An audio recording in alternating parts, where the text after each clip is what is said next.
In the previous Copycat Recipes video, we talked about this leaked file with all the recipes for Olive Garden, and you guys spoke, and I heard. You want the recipe for the Olive Garden breadsticks. If this is correct, you will be able to make the Olive Garden breadsticks at home with a few ingredients. Conspiracy music intensifies. The first step is to add some warm water, and the water has to be at a specific temperature. I'm gonna put all the details, all the measurements in the description down below, so you can just sit down, enjoy the video, and figure out whether you want to try this recipe or not. So it will all be in the description. To the warm water, we're gonna add instant yeast. Rise, babies, rise. Not me and my army of yeast cultures. This is white sugar. What the hell? Why is my sugar defying gravity? White sugar? There you go, perfect. Melted butter. And some salt. And this is basically going to be the yeasty mixture of the breadsticks. So I'm gonna give it a quick mix just to make sure the yeast is yeasting. In about 10 seconds, my house smells like a bakery, so it's going all according to plan. So for the next step, we're gonna add the bread flour, and for this, we're gonna be needing the bread attachment to your mixer, but if you're making this by hand, you don't need a mixer for this, you just have to really work your muscles, which honestly, it's not the end of the world. You'll survive it, but I'm not doing it. So I'm gonna attach the dough attachment, and let me give this a quick mix. That's not doing anything, is it? It's barely touching the water. We're supposed to add the flour little by little. So this is some bread flour. Do not use regular flour. It's not gonna work. Like, you need to use the right ingredients for this. Okay, let's do little by little. This is supposed to be done at a very low intensity. You know what? I actually just realized the best way to do this might be with a spoon. Let me just make sure the flour is incorporating, the dough is doughing, the mixture is mixing. That's where the word mixture comes from. You know what? I'm just gonna add the whole thing. I don't think this was making any difference. This is a different mixer than I usually use. This is like an American one, made in Michigan. It doesn't work the same as the European ones, so I am a little bamboozled. I'm gonna do this on the lowest setting until the flour is incorporated, which will take about maybe 3 minutes. The dough is starting to come together slowly. If you're doing this by hand, you're probably gonna hate what I'm about to say, but we're supposed to knead the dough for 15 minutes. I know that seems like a long time, especially if you're doing it by hand, but there is no other way. So we're gonna put this on a medium speed, and in 15 minutes, this should become like a Olive Garden looking dough. 15 minutes at a medium speed. Here goes nothing.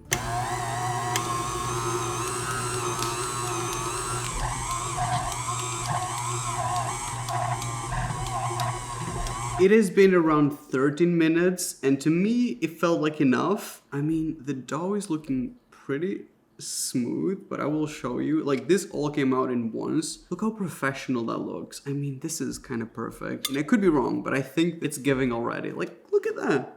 That is like some Pillsbury level of dough, but homemade with no chemicals. No offense. So here we've got our dough. I mean, this is so perfect that look, I don't even need any extra flour. Like, it's not sticky. It is literally the perfect consistency for a dough. And I think the ultimate test to see if this is ready is it should be stretchy. It's pretty stretchy. I mean, that's pretty good. I'm gonna roll this up into like a ball. So I've got a bowl here, and I'm going to lightly just add a little bit of olive oil. I think you can use like butter or anything else for this. I don't think this matters, but we're just gonna coat the bottom of it. We don't want nothing crusty in here. And I'm gonna put this in there. I saw a hack one time that said we should flip it so that the dough doesn't get crusty. It's looking good, and we are going to wrap this up. So this is wrapped up. We don't want no air coming in, so make sure this is tight. This is like a professional recipe for bread, so there's no cutting corners. We're gonna wait 1 to 1.5 hours, depending on how warm it is where you are. For me, I'm gonna leave it the full 1.5 hours. I'm gonna put it inside the microwave. The microwave is switched off, but I'm gonna put it inside just because. And in 1.5 hours, this is supposed to become puffed up, nice. We'll see about that. It took about 1 hour 20 minutes for this to double in size. I would say it's pretty perfect. If anything, I might have used too much olive oil, but I'm manifesting they'll be okay. So we're going to unwrap this. I want to punch this so badly. No, I won't. It doesn't say we should in the recipe, so I'm just following what Olive Garden told me to do. We need to weigh this because this is supposed to make 12 breadsticks. We're running a professional restaurant kitchen here, so each breadstick has to have the exact same amount of dough as the other ones. So we're going to use some kitchen scales, and I'm going to weigh the whole thing. So this is 768 grams. So I need to divide this by 12 to figure out how much each breadstick is gonna be. Also, this is truly greasy. Don't use as much oil, please. 768 divided by 12 is 64. So each breadstick will be 64 grams. So you might be wondering how we're gonna do this. And honestly, I don't know either. So I'm gonna get 64 out. Is this 64? Nope. 64? Nope. 64. Oh, that's a little bit too much. Well, this is tedious work. Okay, 65 grams. Each breadstick will have about this amount of dough. So I'm gonna just separate the doughs for now. I know this is supposed to make 12. Guess I'm getting better at this. It's not that difficult. I'm not the best in maths, you guys know that. So if I can do it, you'll be fine. So we're halfway through. Okay, so this is the last two, so we're supposed to divide this one in half, and hopefully one of them will be 61. Okay, I'm a little bit stupid, so let's try to figure this out. 62. That's close enough. Perfect. So you basically split all doughs into 12 equal portions. Okay, I'm not gonna let them stick too much because I am not doing this again, but it worked out. So I've got some parchment paper here, and what I'm gonna do is I am going to shape these into breadsticks. And I just wanna say, the Olive Garden breadsticks are probably made in a pan. A machine portions them out, so I'm gonna try my best to make them as smooth and like perfect, but I cannot promise you nothing. As of right now, officially promising you that they will probably taste the same. Once again, we're running a professional bakery here, so this is supposed to be 8 inches. That is a long breadstick. Oh, how am I going to do 8 inches if it keeps on shrinking? I have no idea how I'm going to do this. Let's roll it up into a ball first. I will say the dough is pretty incredible because it's very forgiving. This is 8 inches, but by the time that this collapses, this becomes 4 inches. When the Olive Garden dough is a grower, not a shower.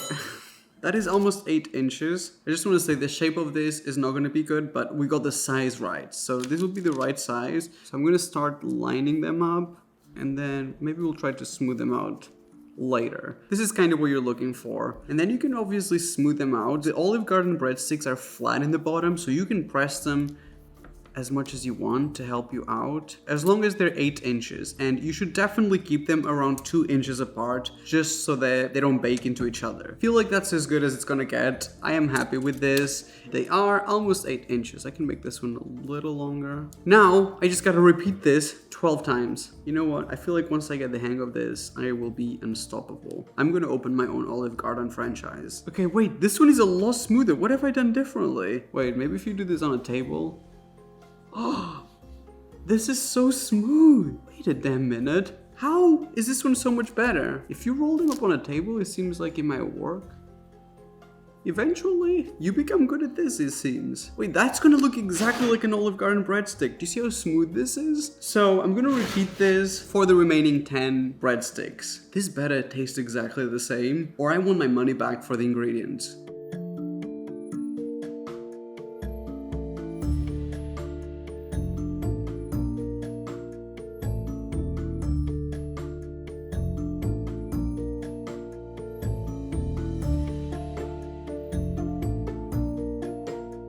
Finally, I'm down to my last piece of dough, and I just want to say I've become very good at rolling breadsticks. This is really not that difficult. This dough is amazing. Look at this. That doesn't even look real. You might need to roll them a few times, like 2 to 3 times each breadsticks, but they will get there. I promise you that. Look, it's pretty forgiving. It's too soon to say, but I think this recipe, this is the one.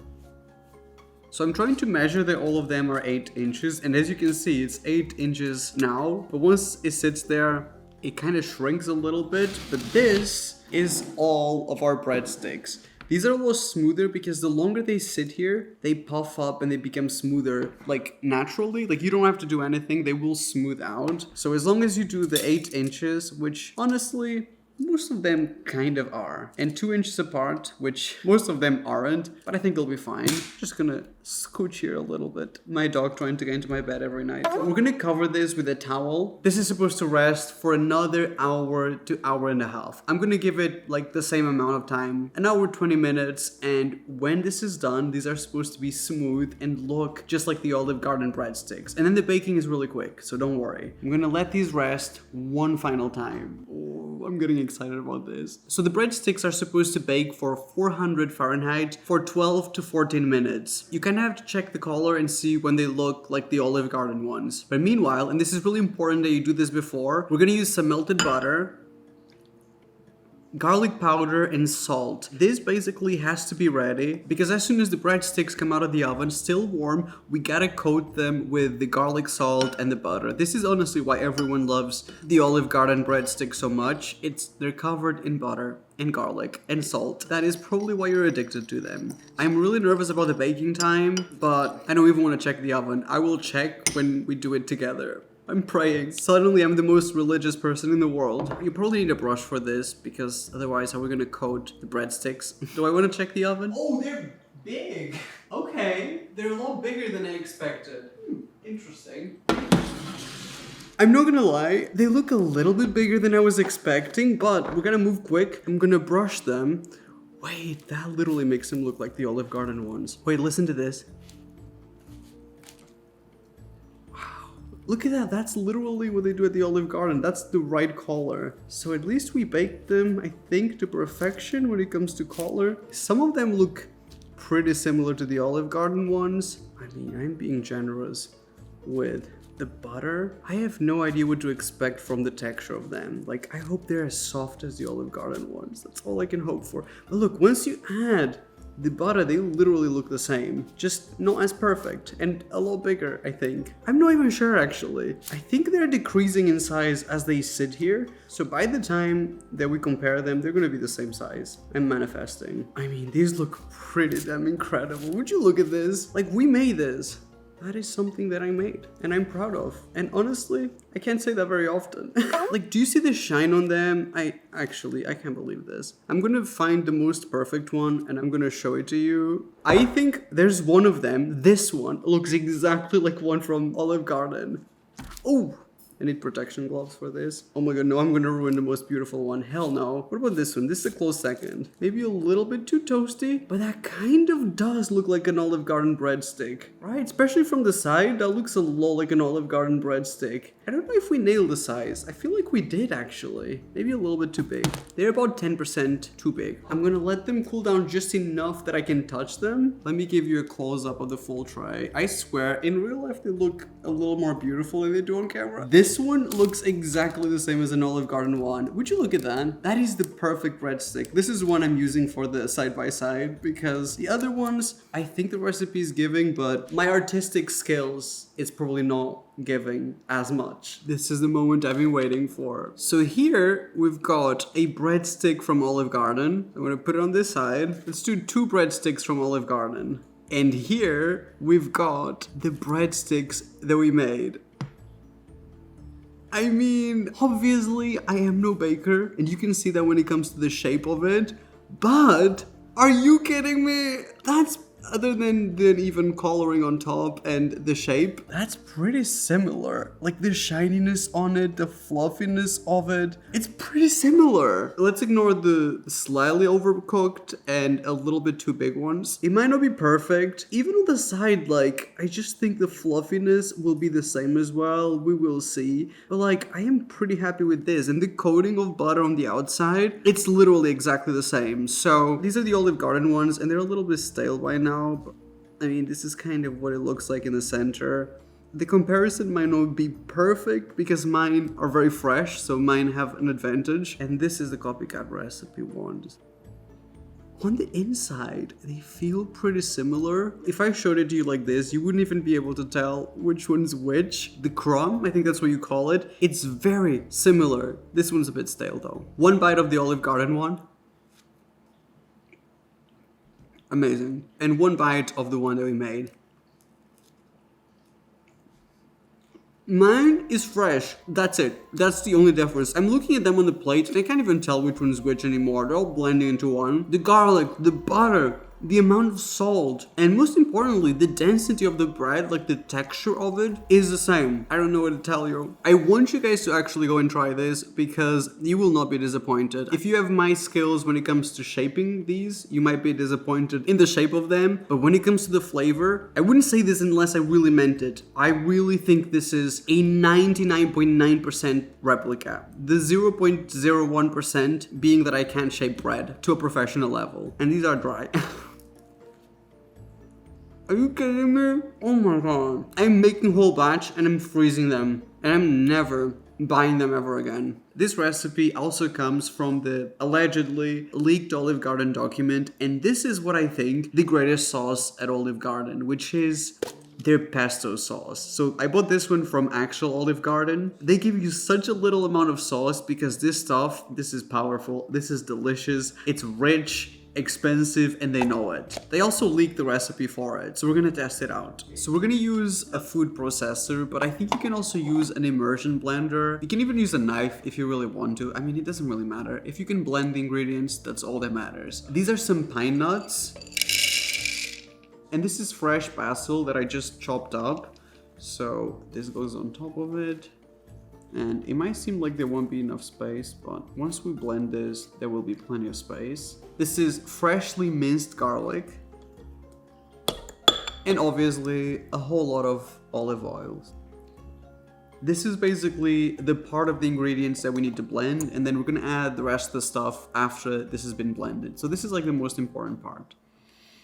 It smells like a holiday in Italy that I can't afford. That is literally what it smells like. So we're gonna blend this.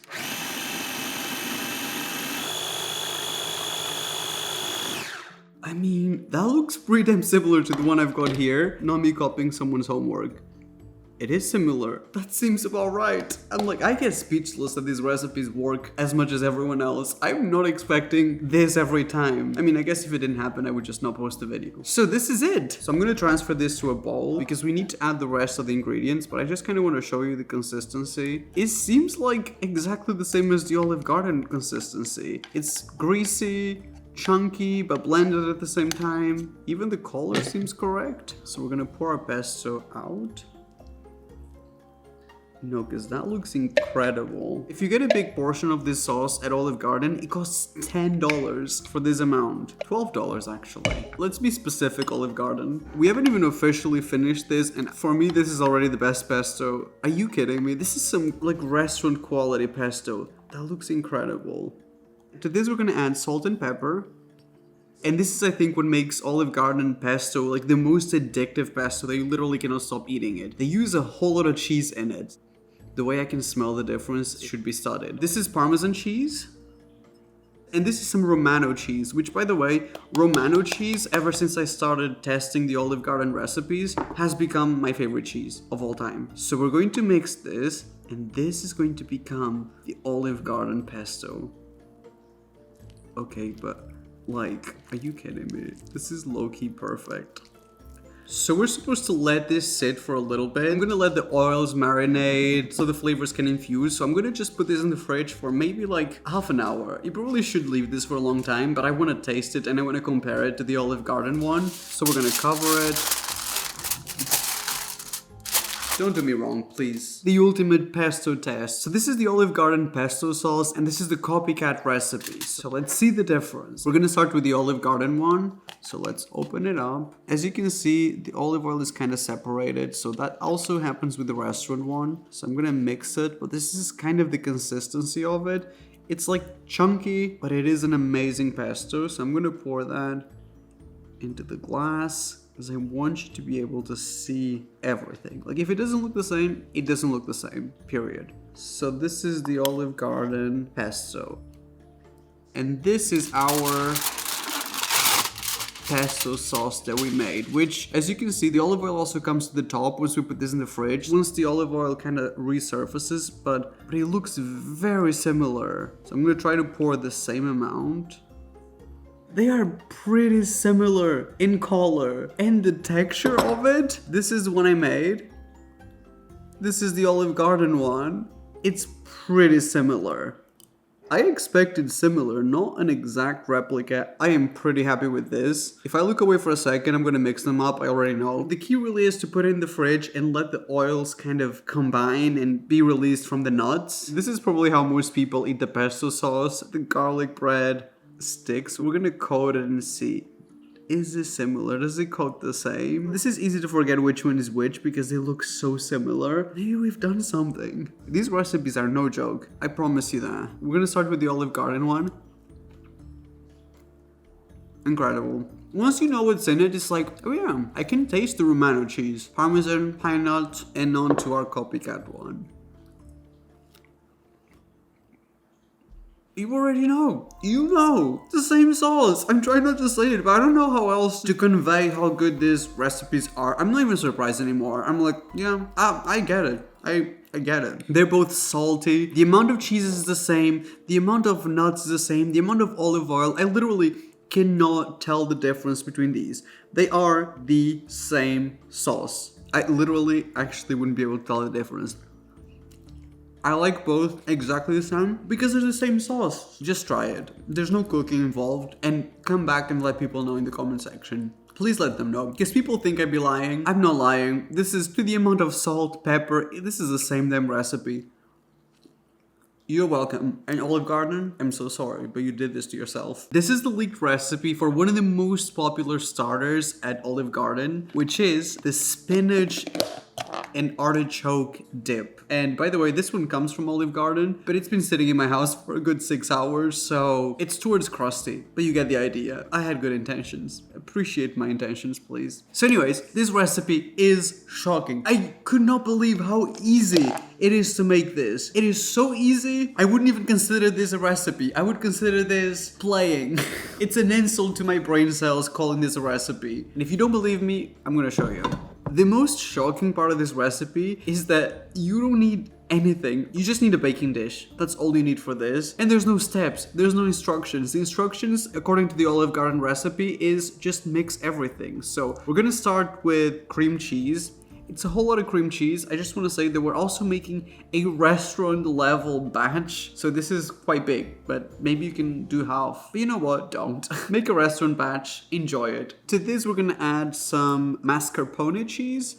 And maybe this should be creamed a little bit together.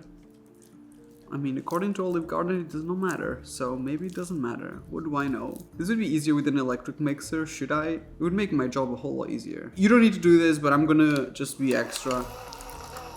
I do not want to scratch the surface, so I'm gonna try not to touch it. Did cream cheese just fly to my living room? Okay, that's pretty good. We're just gonna add everything. One of the ingredients is Parmesan cheese. It's a whole lot. Once again, a restaurant batch. I think this is 1 garlic clove. Green onions. One of the reasons why I always put the ingredients in the description down below, it's because I hate when I'm watching a YouTube video and have to be stressed about taking notes of a recipe. Can you just write it down for me, please? So I try to do that for you guys. This is parsley and thyme, I think, and this is fresh. Here comes Beethoven. Flour? Like, how crazy is this that everything just goes in at once? Maybe I should be a chef at Olive Garden. Maybe I could be called a chef. Salt, pepper, and red pepper flakes. There is something so satisfying about this recipe, blending everything. I love it. And the last 2 ingredients, and also I would say probably the most important ingredients, considering it's an artichoke spinach dip. The artichoke, this is 1 can of artichoke. And I just chopped it up, but honestly, you can probably put the whole can directly. I'm gonna combine this before I add the spinach, just quickly. Actually, I'm gonna combine it with this. Just make sure the parmesan and everything is combined. It's a whole lot of spinach, but you know, spinach is like the number 0. When you multiply by it, you still get 0. This will amount to 0 spinach somehow. Oh, not the spinach going down my hands. How am I gonna do this? This is a whole lot of spinach. Olive Garden, are you sure about this recipe? I want an artichoke recipe, not the Amazonian forest. Should this be cooked spinach? I'm not even halfway through the spinach. What is going on? Guys, what's going on? Is this correct? Okay. Oh! I was hyping this up to be the easiest recipe and I forgot to calculate the volume of the recipe. I'm gonna squish this so that it fits in here because I should have probably used a bigger pan. I'm sure this is not what they do at Olive Garden. Once this cooks, this will be fine, but until then, it will not be fine. How is this going to become the Olive Garden one? Well, we will see. This might be the first failure from that document. So once you start to massage the spinach, you start to get more space for more spinach. This takes a whole lot of spinach. My goodness, that is a whole lot of spinach. But you'll see, somehow this will become nothing in 3 seconds. By the way, not that anyone cares, but these are food grade gloves, so no weird powders going on here. Okay, so this is looking spinachy, that is for sure. If you use a big bowl, you can probably use your electric mixer for this, but mine, it just goes flying across the room, so I'm better not doing it. If there's a copycat recipe that I've ever doubted, this is definitely one of them, because it's a whole lot of spinach, but it could be, you know. We're gonna smooth this out now. Hopefully when this cooks, it will look exactly the same as the Olive Garden one. I have hope. Wait, am I crazy or is this actually starting to look good? Why does it low-key look like it's gonna look exactly the same as the Olive Garden one? See, this is the thing. You just gotta trust the process. If you follow the instructions, you'll get there. And this applies to life in general. Sometimes you gotta trust the advice even when you don't believe in it. I thought Olive Garden was gaslighting me here, but I actually think they had a point because this is looking like it's gonna look like the Olive Garden one. Like, we're still gonna bake this, but look at this. That looks like it's gonna become this. These recipes, I swear to God. So this is gonna bake for around 25 minutes at 325 Fahrenheit. And hopefully when it bakes, it's gonna be like a fresh version of the Olive Garden's artichoke spinach dip, I believe. Stay tuned.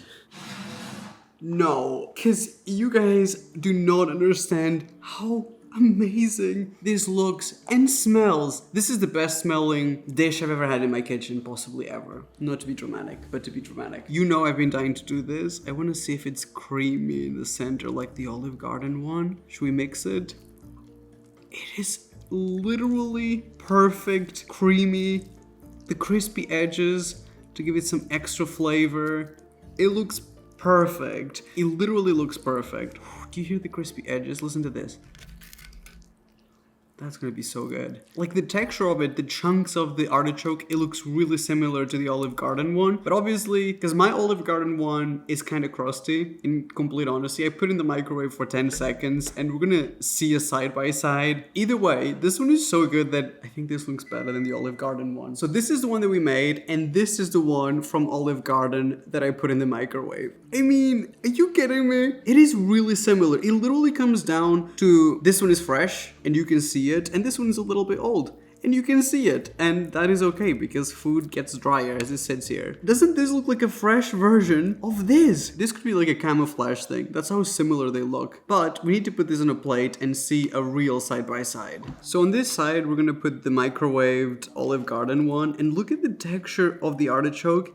It is pretty damn similar. This is the Olive Garden one, and now on this side, this is the one that we made. You can kind of see that the spinach is a lot fresher, but once this sits here, it'll probably get as dark as the other one. But in terms of texture, amount of creaminess, amount of sauce, it's pretty damn similar. It literally looks like the same thing in different types of freshness.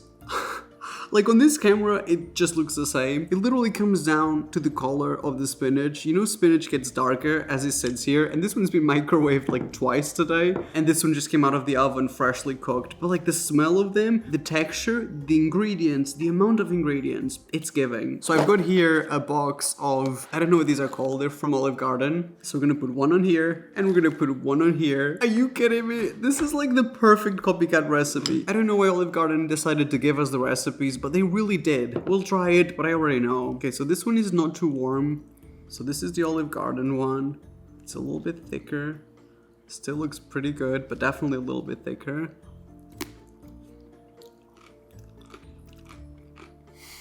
Wow, I love it. That is incredible. Creamy, thick. I wish it was fresh. That is the only thing. And this is the COPYCAT one, which also thick, especially considering that it's still melty, the cheeses. Like you can see that it's not dropping.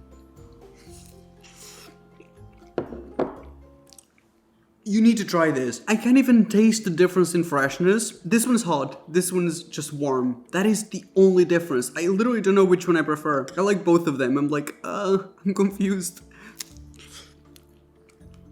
Oh my god, this is literally one step. You need to try this, and please buy the Olive Garden one and taste them side by side for fun. Make this a game night, I don't care, but please come through in the comment section and let people know how good these recipes are, because I feel like people are not gonna believe me. Wow. This was definitely shocking news to me, but apparently Olive Garden used to actually make pizza back in the day. And by back in the day, I honestly don't know when. The pizza was a success to the point if you guys look up Olive Garden pizza, there's thousands of people looking for the Olive Garden pizza. It was that amazing. This is the recipe that they used, allegedly, to make those pizzas back in the day. So I know this is gonna make someone very happy. A copycat recipe for a recipe that no longer exists. Maybe we've done something. So we're gonna start with warm water because we're making the base of the pizza, and we're adding some active dry yeast. So I'm adding the yeast to the water, and we are just going to whisk this quickly. Just to make sure this is nice and growing. Is there no sugar in this? Or is it salt? That's salt. So there is no sugar in this. This is fully dissolved. Perfect. And we're just gonna let this stand for 5 minutes. So we're gonna start by adding the yeasty mixture, and to this I'm gonna add the salt. I think this is 1 tablespoon of olive oil, and we're supposed to add the flour 1 cup at a time. Honestly, I'm not gonna measure it. I'm just gonna add a couple spoons at a time. I'm using the dough attachment, but if you don't have it, I'm sorry, you gotta get to work. You know the drill by now.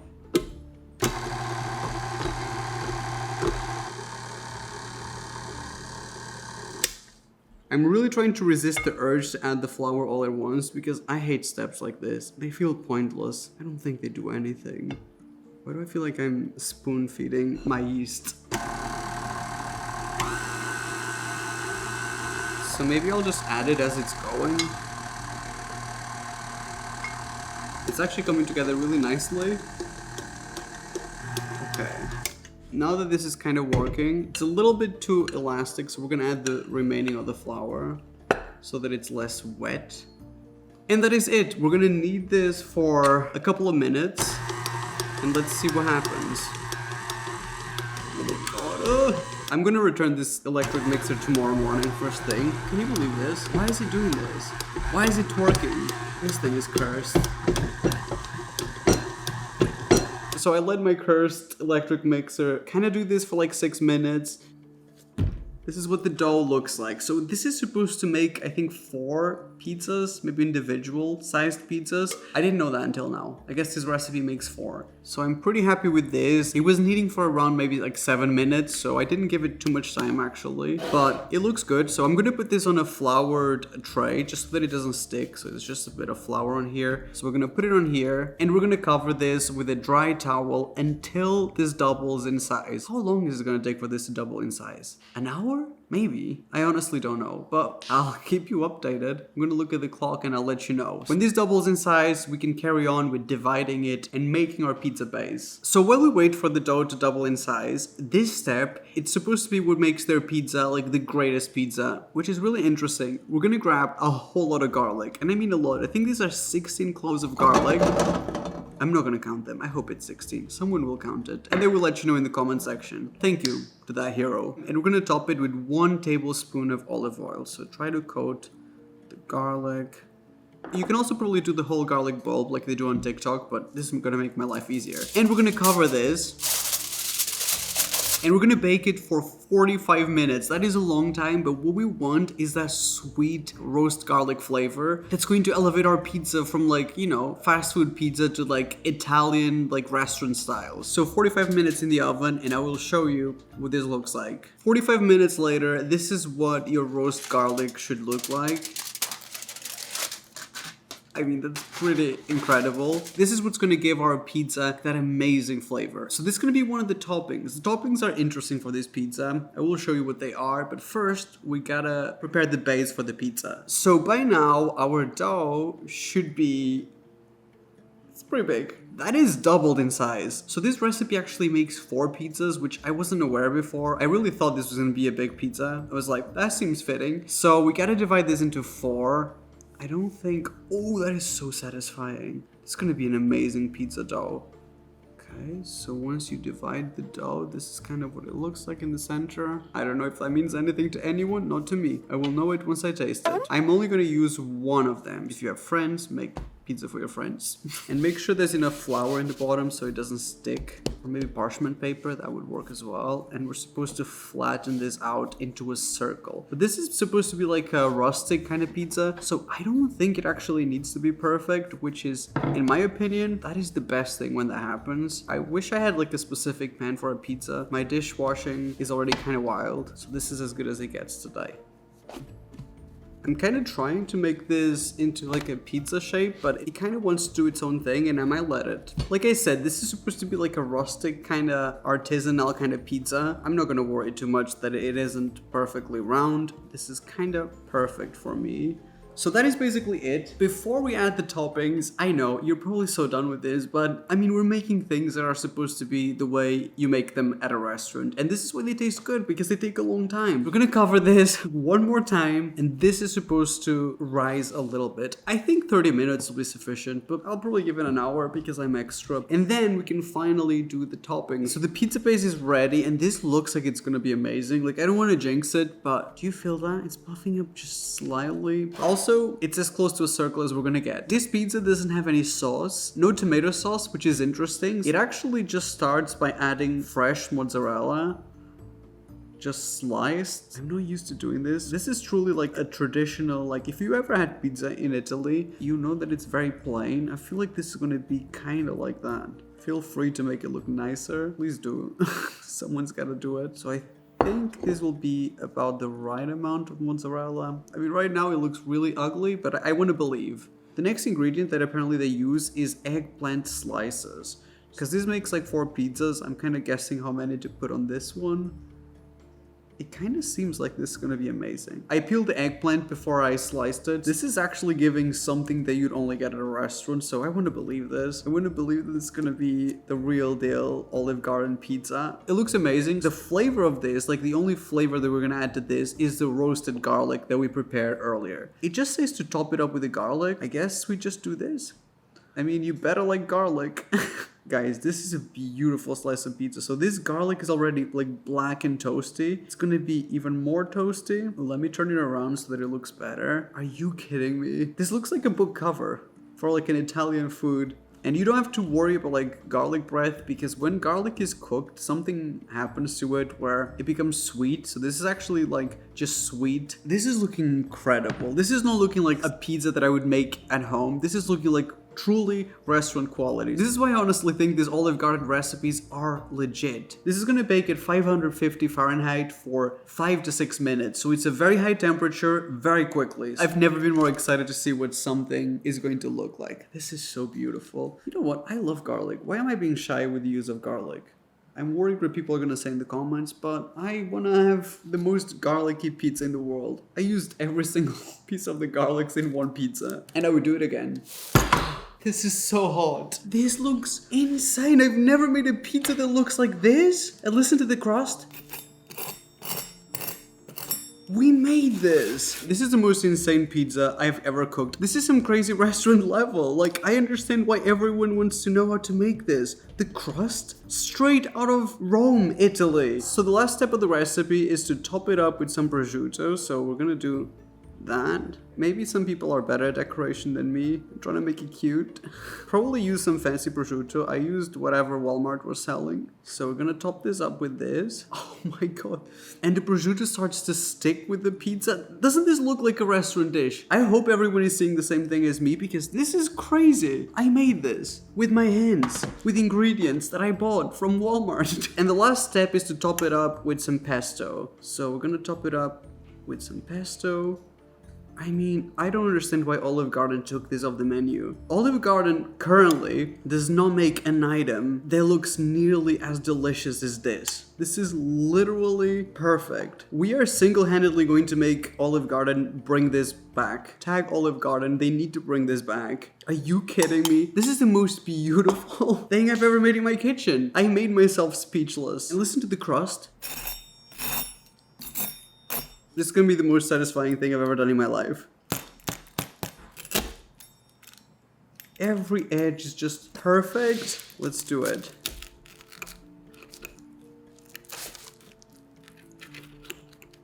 I cannot believe this is real. Well, now I understand why this recipe makes 4 pizzas. I don't need any more slices because I just know this is gonna be so good that I'm gonna eat a whole quarter of a pizza. So this is our copycat recipe for a discontinued Olive Garden dish.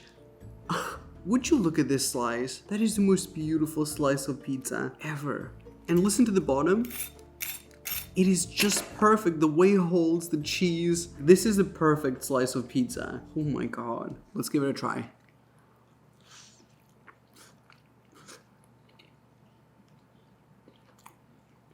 Oh my god.